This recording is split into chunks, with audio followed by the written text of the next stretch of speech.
It's the Locked On Podcast Network, your team every day.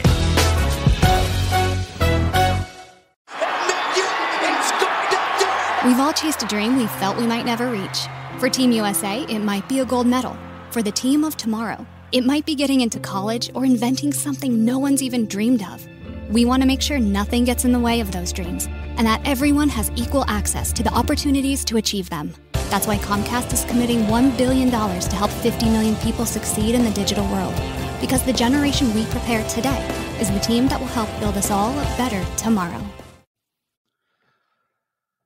What's going on, Reds fans, and what's going on, baseball fans? Thank you so much for joining me today here on the Locked On Reds podcast. I'm your host, Jeff Carr. Today, we're going to talk about a Cincinnati Reds victory. They're getting out of Milwaukee with a little bit of pride, a little bit of bounce back. They were able to beat the Brewers 5-1. We're going to talk about what happened in that game, a couple of takeaways I've got for you, and I've got some thoughts on Reds chasing awards. We're going to talk about that and preview Wade Miley and Zach Thompson down in Miami.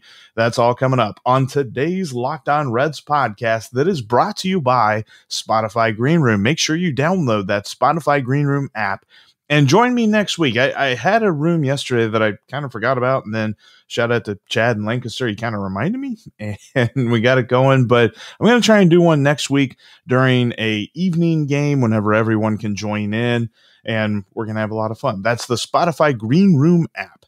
They're changing the way that we talk sports. You are Locked On Reds, your daily Cincinnati Reds podcast. Part of the Locked On Podcast Network, your team every day.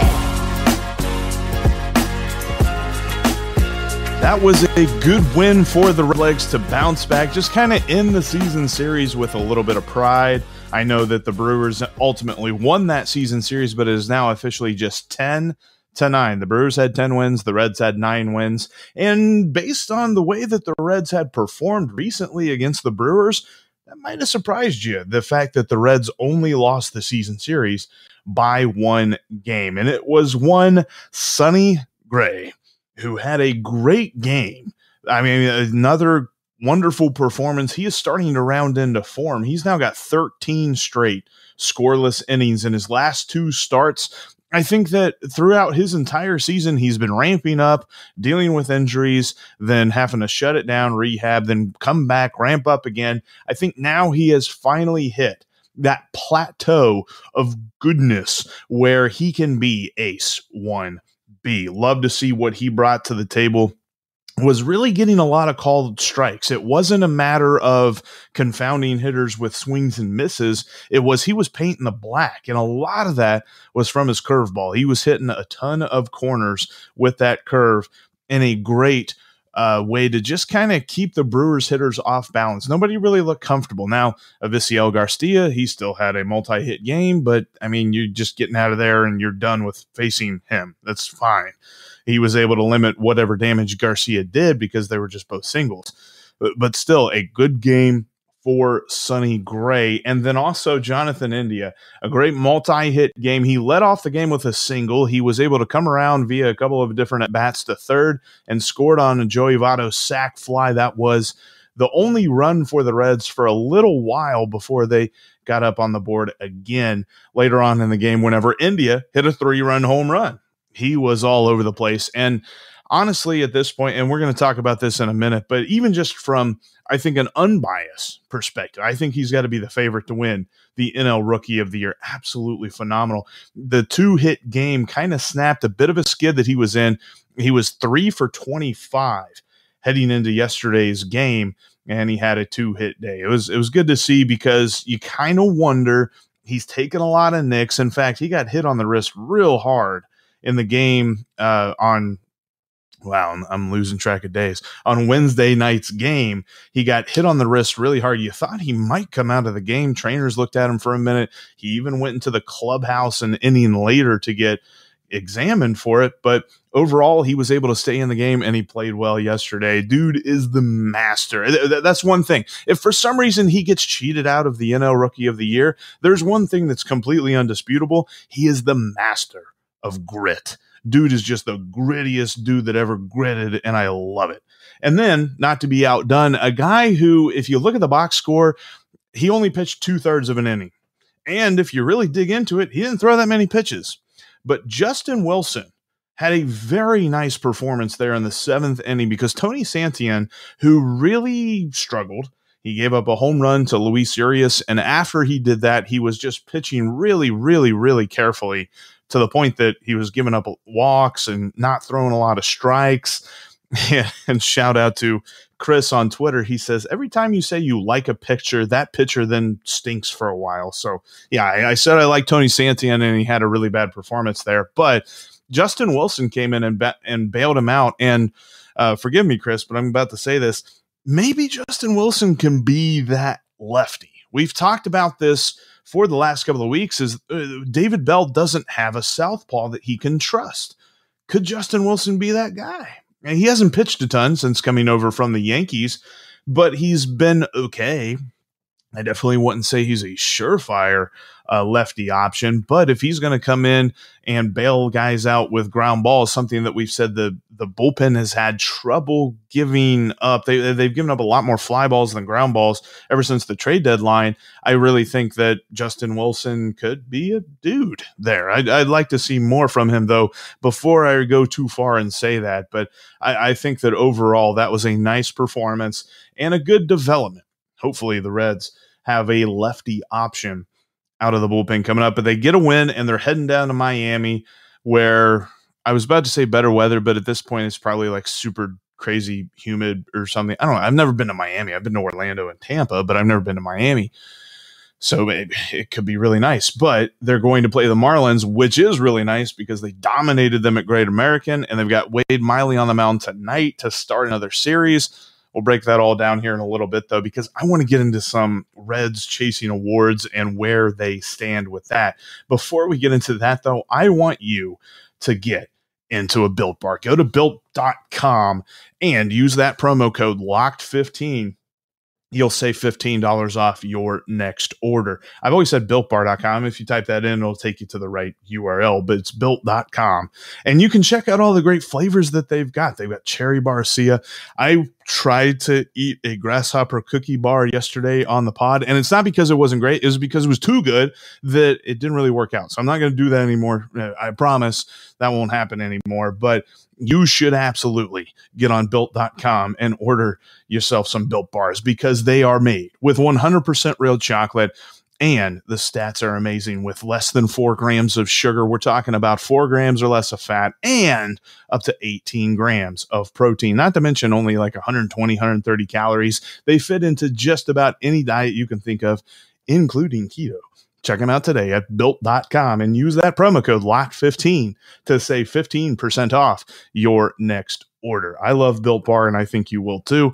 Use that promo code LOCKED15. All right, so there's actually a couple of guys in some races, and preseason I would not have thought that the Reds had a person who was really going to challenge for Rookie of the Year. I thought that Jonathan India looked, interesting, but I did not expect him to be this good. And if you ask me, and if you ask Vegas, because I can't find, maybe there's something, betonline.ag doesn't have one, but maybe there's another website out there that might have this. I didn't see any odds on currently NL Rookie of the Year candidates. That leads me to believe Jonathan India is the odds-on favorite. He's been phenomenal, nothing short of phenomenal all season long. He's actually in the top 10. Like if you look at National League on base stats, he's in the top 10 of that. That's not just rookies, that's everybody. I think he's 8th in on base percentage for the entire National League. He has been absolutely phenomenal. The slugging has really come along as of late, so he's rounded himself out into a very good hitter. Talking about, depending on where you look, on Fangraphs, he has a little bit more WAR. On Baseball Reference, he's got 2.7 wins above replacement. Just a phenomenal year. I want to do a segment. I didn't plan this for today, but in a podcast down the road, I'd kind of like to compare him to other Reds rookies. I'd be interested to see how he stacks up through the rookie performances that the Reds have seen in their long storied franchise history. But Jonathan India has been phenomenal. And I love how gritty he is, how hard he plays, you can tell that he wants to be out there. There's not a situation that Jonathan India is just like, yeah, I think I might kick back with a Gatorade here on the bench. He got blasted in the wrist with that pitch on Wednesday, and it actually kind of hurts my wrist even just thinking about it. And I think this isn't even the right wrist because I'm a lefty and he's a righty. So whatever. Anyway, he absolutely looked like he could have stayed out of that game, but he was determined to be there for his team. And he's been so phenomenal for the Reds all year long. Kind of mentioned he's gone through that mini slump. He hopefully broke out of it yesterday. We'll see what he can do. He liked that Marlins series. We'll see if he can get him some more this weekend down in Miami. But I gotta believe. I know that Trevor Rogers has had a nice year, but he's been dealing with a lot of injuries. I know that there's been some other dudes you kind of think of Jazz Chisholm, you think of Lars Nootbaar, who, sure, he's got a great name, but he hasn't been better than Jonathan India. Dylan Carlson, Brian Hayes, all those guys have had nice seasons. Jonathan India has had a great season. And so long as he continues to stay healthy and produce at the level that he has all year long, I think he's going to take home that hardware.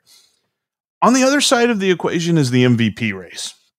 And it's interesting because one dude, according to betonline.ag, is far and away favored, and that is Fernando Tatis. In fact, his odds right now, if you were to go bet on the impending National League MVP, I almost said Cy Young again. I constantly say Cy Young. I got that stuck on the brain.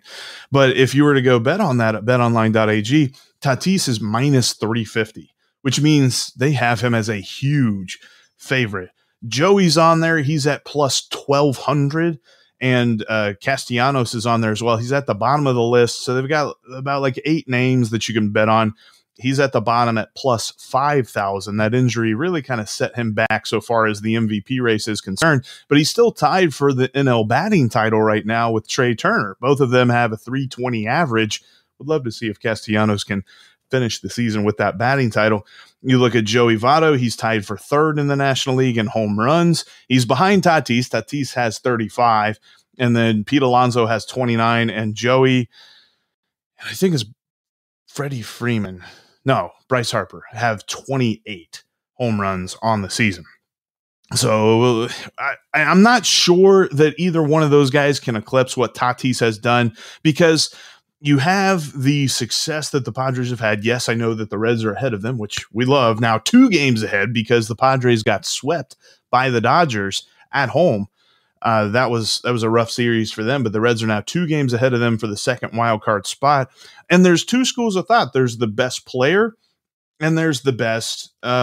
I forgot these pictures. Look at this. I got this great Joey Votto picture. But when it comes to Joey and when it comes to Nick Castellanos and their arguments for MVP over Fernando Tatis, I think the biggest thing that they've got going for them is the success of their team and how important they have been. Castellanos has been on a home run tear here recently, and Joey Votto, we all know how good he's been. He's been on a little bit of a downswing over the last week or so. I think that he's going to pick it back up, though. And he's just been so much far and away better than we thought he was going to be this year. I just love the fact that we're even talking about this, that he is in the MVP conversation at the age of 37. I think, if you remember back to some of my off-season podcasts, and maybe if you weren't listening back then, I had this thought that maybe the Reds should think about a platoon at first base, do Tyler Stevenson against lefties, Joey against righties, and things like that. Joey has proved all of that wrong. He's still hitting lefties pretty well, and he's hitting everybody else amazingly.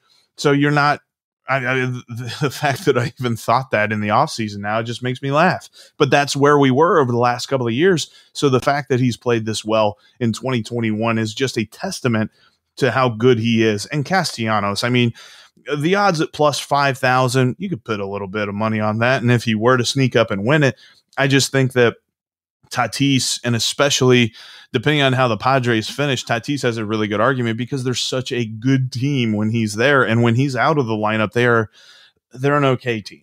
It's not as if one guy in the sport of baseball makes a team. i.e. the Angels and Mike Trout, and now the Angels and Shohei Ohtani, since Mike Trout's been out for most of the year. But one guy doesn't make a team, but with as decent of a lineup as they've put together, when you add Tatis to it, it just takes it to a whole nother level. And when you take him out, they're just okay. So I understand why he is the favorite, but I do think Joey and Castellanos have a puncher's chance in this race. And plus 5,000, that's a little bit of an interesting value you might want to take a look at. Before we take a look at tonight's pitching matchup, I want you to take a look. I've been talking about it a little bit, betonline.ag, and you can use the promo code locked on, like I got right here on the screen. Right, point there. Yep. You can use that promo code to get 50% added onto your initial deposit, and you can start getting off the bench and getting in the game and making some money off your sports knowledge today. I gave you the tip yesterday, which was barely before first pitch. So if you guys got the chance to utilize it, you're welcome. And if not, I'm sorry I was late. Today, I'm giving you a little bit more of a notice, and I'm giving you the same bet. Yesterday, I said the Reds team total over 4.5. Take it. Today, their over-under is set at 4.5. Take it. I know, and we're talking about Zach Thompson in a minute. Thompson kind of limited the damage that the Reds did against him, but it's about doing like 1 or 2 runs of damage against him, and then whenever they get into that Marlins bullpen, they can get some more runs up on the board. I think 5 runs is an easy bet. And it's currently at plus 100. So if you put $10 down, you win $10 if they score 5 runs or more. I think that's a given. Go take the Reds team total over 4.5 at plus 100 today at betonline.ag. And if you're brand new, set up your profile with the promo code locked on to get 50% added onto your initial deposit. All right. So let's talk about game 1 down in Miami, the Marlins and the Reds, and we've got the man, Wade Miley, which if you look at baseballreference.com, he's currently sitting at 5.9 wins above replacement. Now, Fangraphs is a little bit more tougher on pitchers than Baseball Reference is. Fangraphs has him at 2.9, but Fangraphs still has him as the Reds' best pitcher this year. He's been so phenomenal. I mean, whether you look at the stats and you see that 2.8 ERA, and you see the different numbers that he's got otherwise, like it's been probably the best year of his career. We'll have to see how September goes because as you remember, in 2019, he was pitching phenomenally through the month of August for the Astros. And we talked about this whenever the Reds acquired Wade Miley. The month of September blew up in his face. He had like a 16 ERA in the month of September in 2019. So what's he going to give the Reds this year? We'll have to keep an eye on that. But he's got one more start here in the month of August. And he's going up against the team that he faced in his last outing. Last time he pitched against the Marlins. And ironically enough, he pitched against Zach Thompson. So it's like deja vu, except in Florida, which just means there's more humidity. So with Wade Miley, the way that start went wasn't quite as planned. In fact, most of the year, he's been a lot better. The 5th inning, he couldn't get out of. And part of it was control, but another part of it, I was going back and I was watching it on the MLB film room, and I was seeing the at-bat against Miguel Rojas. This was after Thompson had laid down a sac bunt to get it to runners on 2nd and 3rd with 2 outs. You had Miguel Rojas up. Wade Miley was actually making good pitches. He got robbed on strike 1. The very first pitch was in the zone, low and inside in the zone, but the umpire didn't give him the strike. Then the second pitch was borderline. It's out over the plate, but it was a little bit low. Looked like the top edge of the baseball might have grazed where the little box on the screen is, and you could have argued that was a strike. But quickly, he was down 2-0 in the count, and from then, the count got worked to full, and he ended up walking Rojas. Then he ended up hitting Jazz Chisholm to bring in a run, and then he walked Jesus Aguilar to bring in another run. He wasn't giving up hits. I mean, there was a double, and then everything else were singles against him. So, and there wasn't hard contact. So it was kind of the quintessential Wade Miley start until the 5th when he started walking guys. And I'm not going to sit here and make excuses saying the umpire was bad and that's why Wade Miley was bad. But when you look at how that at-bat went, the Miguel Rojas at-bat changed the entire game for Wade Miley, because if he gets out of that, if he gets Rojas to strike out, pop up, ground out, whatever, he's out of that inning and he's probably pitching the 6th. But instead, he doesn't even make it through the 5th. He doesn't even qualify for the decision, which is neither here nor there, but that's just to show you how weird that rule is, but also to show you how weird of a night that was for Wade Miley. And at the time, those 2 runs tied the game. It's just the Marlins went to the bullpen in the 6th, and the Reds killed Anthony Bender and ended up winning the game, which we were happy about. So I look at this and I say he's got a chance to bounce back against the same team that he had a bit of a rough night against. And when you look at him on the road, he has been a little bit worse than at home, which is oddly enough, like he gives up 6 home runs on the road compared to 4 at home. You think that would be the opposite with Great American, but here we are. And on the road, he has a 3.39 ERA in 11 starts. So yeah, not as good as at home, but that's still pretty good. That's still right where you want him to be. He has allowed a lot less hits on the road, 54 compared to 70 at home, but most of those have turned into more runs. It's kind of weird how that's all worked. More hits at home, less runs allowed, and vice versa on the road. So we'll see what he can do against this Marlins lineup here tonight down in Miami. On the other side of the equation is Zach Thompson. And Zach Thompson, in his outing against the Reds last time, was actually pretty good at limiting hard contact and getting swings and misses on his cut fastball and his curveball, which has been his MO all year long. If you look at his profile on Baseball Savant, those are his 2 best pitches. He throws his cut fastball the most. His curveball is about the 3rd most percentage of the time. He's a 5-pitch guy, which is pretty impressive. But overall, it all works into a pretty league average pitcher. He gives up league average stuff when it comes to exit velocity. He's got a league average strikeout rate, league average walk rate. He's got some nice expected statistics. They're a little bit better than league average, but overall, it also says he's getting a little bit lucky with his ERA. His xFIP is above 4. So when you see that ERA below 3 and you see the xFIP above 4, regression is coming. Hopefully the Reds can be that regression. Whenever it came to that last start, the cut fastball and the curve, as I mentioned, were dominant. The Reds hit the 4-seamer. In fact, that was the home run that Castellanos hit off of him, was the 4-seam fastball.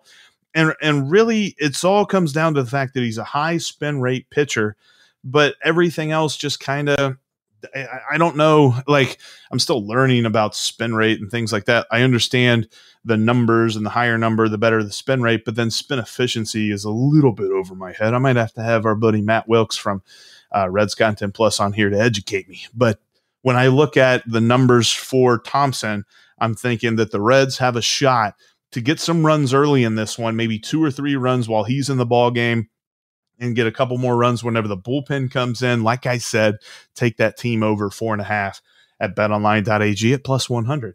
It'll pay out some money.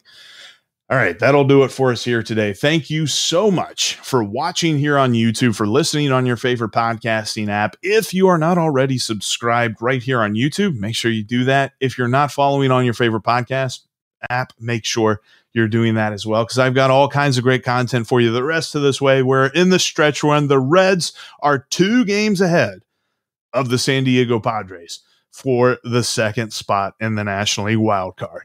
Yes, we don't want them to lose, but if they lose 1 game, they're still going to be in the wild card no matter what. That's kind of nice. We'll see how they can fare against this Marlins team this weekend. I'll be all over it on Twitter. You can follow me at Jeff Carr with 3 Fs, and you can follow the show at Locked On Reds, and save that Locked On Reds line number into your phone at 513-549-0159. But for now, hope you guys have a great weekend. We'll talk to you on Monday. Hopefully, we'll be talking about a series win that begins with this guy. I got a picture of Wade Miley on here if you're not watching on YouTube. But anyway, talk to you guys later.